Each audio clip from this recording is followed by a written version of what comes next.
Hi boys and girls, today we're going to work on our distributive property that we have been working on for the past 2 days. So we're going to be in volume 1 math book, volume 1, and we are on page 79, All right, we are going to start up here with some example counters. So you can see that in my book here, they've already split my array apart.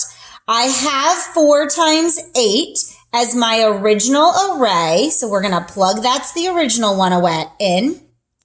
And here is where they split it. They took the 4 and split it in the middle. The 8 has not been changed. So now we look to see how many are in the top array. There are 2 rows of 8, and in the bottom, there are 2 rows of 8. So I would plug this in and say 4 times 8 is the same thing as saying 2 times 8 plus 2 times 8. Notice the 8 is the same always because we did not break the 8 apart, only the 4.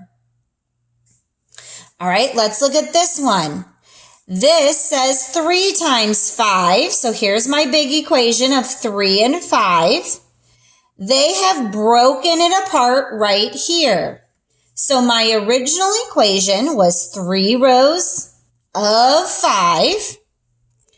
I have now broken it into 2 rows of 5, 1, 2, and 1 row of 5 for the bottom.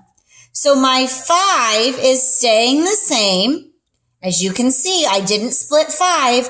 I only split the 3 into 2 and 1. And I can check. Does 2 plus 1 equals 3? Yep, it does. All right, let's try our own. So let's go down to number 5. Here's my array. They're telling me my array is 4 rows of 5. I'm going to check.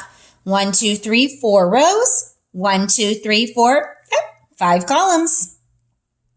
We can split this however we want. Let's split the 5. Let's split the 5 into 2 and 3. So that means if I'm going to split the 5, I have to split it vertically. So instead of horizontally, I'm going to split this one vertically. So now I have 2 and 3. So my first array over here is 1, 2, 3, 4 rows of 2. My second one is still 1, 2, 3, 4 rows, but now I have 3 columns. So in this example, my 4 stayed the same. I just split 5 into 2 and 3. All right, let's look at number 6. 1, 2, 3, 4, 5 is my original. 1, 2, 3, 4, 5, 6. So I have 5 times 6. Let's split the 5 into 2 and 3 again. So this time, because I'm splitting this 5, the rows, I'm going to split it horizontally. Now I have 2 rows and 3 rows. So my top array is now 2 rows of 6. My bottom is now 1, 2, 3 rows of 6. So the 6 is staying the same. I just split 5 into 2 and 3.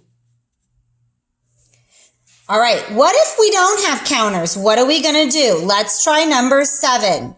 Number 7 says 6 times 8. So I'm going to grab some scrap paper because I don't have enough room on my math paper here. And I'm going to make my array. I'm going to write 6 times 8 so I know what problem I'm on. I'm going to draw 6 rows. 1, 2, 3, 4, 5, 6 rows of 8. 1, 2, 3, 4, 5, 6, 7, 8. And I'm going to fill that in. You should do the same with me so you are practicing. we go. We're making our 6 rows of 8. Filling all of this in.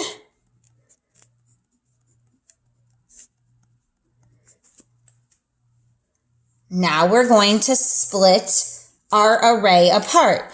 I noticed that they said 4 times something plus 2 times 8.